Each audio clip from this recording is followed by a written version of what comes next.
আমার এমপি হওয়া না হওয়ার সাথে মানুষের সেবার কোনো সম্পর্ক নেই। সেবা আমার আদর্শ।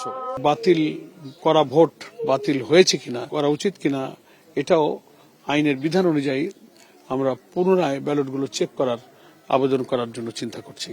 আমি আমার যারা প্রায় 1.5 লক্ষ মানুষ আমাকে ভোট দিয়েছে, এটা আমার কাছে বিরাট পাওয়া। আলহামদুলিল্লাহ, আমরা ইলেকশনের যে ডেমোক্রেটিক সিস্টেম এবং পার্লামেন্টারি সিস্টেম অব ডেমোক্রেসিতে নির্বাচনই হচ্ছে নির্বাচিত জনপ্রতিনিধির কাছে ক্ষমতা হস্তান্তরের বৈধ পথ। এই জন্য আমরা সবসময় কিন্তু নির্বাচনমুখী একটা রাজনৈতিক দল। এবারে গতকালকের নির্বাচনকে আমরা সেভাবেই গ্রহণ করেছি এবং একটা স্বচ্ছ অবাধ নির্বাচনের জন্য সরকারকে, নির্বাচন কমিশনকে, আইন শৃঙ্খলা বাহিনীর কর্তৃপক্ষকে আমরা সর্বাত্মক সহযোগিতা করেছি। ফলাফল যেটা ঘোষণা হয়েছে, সরকারিভাবে যদিও হয়নি, বেসরকারিভাবে আমরা প্রিজাইডিং অফিসারের স্বাক্ষরিত সিট, আমাদের সহকারী রিটার্নিং অফিসার 2 উপজেলার UNO, even returning officer DC অফিসের যে ভোট কাউন্টিং পর্যালোচনা করছি, সামান্য এই ভোটের এই যে ব্যবধান, আমাদের 150টা কেন্দ্রের আমাদের কাছে যে সিট আর জেলা প্রশাসকের অফিসের যে ফলাফলের মধ্যে আমাদের নির্বাচন পরিচালনার দায়িত্বে যারা ছিলেন তারা বলছেন যে কিছু অসঙ্গতি আমরা দেখতে পাচ্ছি।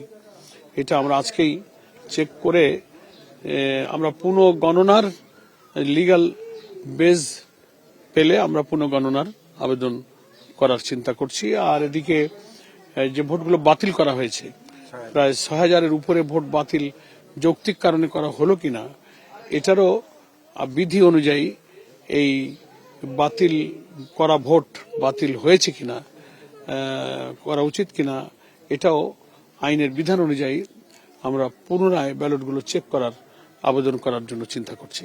আমি আমার যারা প্রায় 1.5 লক্ষ মানুষ আমাকে ভোট দিয়েছে, এটা আমার কাছে বিরাট পাওয়া। ডুমুরিয়া ফুলতলা মানুষের এই ভালোবাসার আমি কোনোদিন ভুলব না। আমি তাদের ভালোবাসার প্রতি কৃতজ্ঞ এবং মুগ্ধ।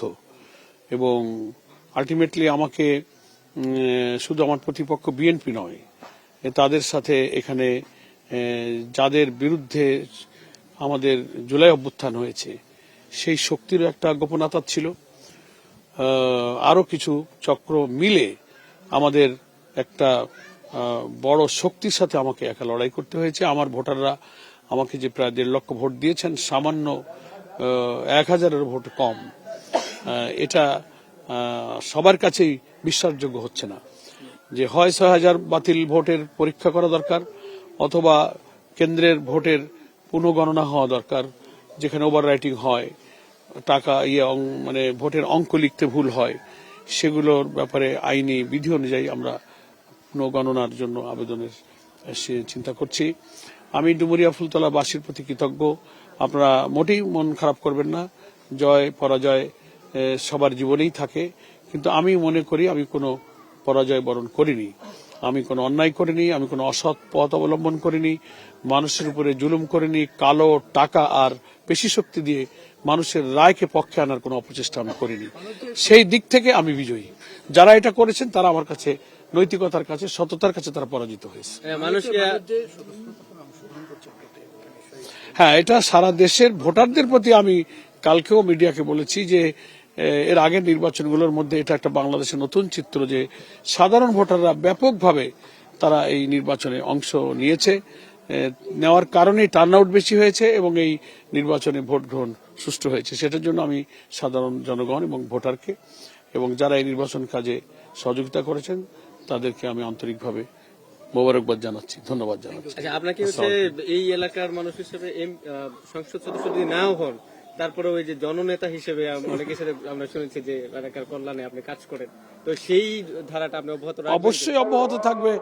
আমার এমপি হওয়া না হওয়ার সাথে মানুষের সেবার কোনো সম্পর্ক নেই। সেবা আমার আদর্শ। এটা আমি আগেও করেছি, এটা আমি যতদিন বেঁচে থাকবো ডুমুরিয়া ফুলতলা এলাকাবাসী এবং দেশবাসীর জন্য আমার এই সেবার আদর্শ আমি অব্যাহত রাখবো। Thank you. আজান হয়ে গেছে।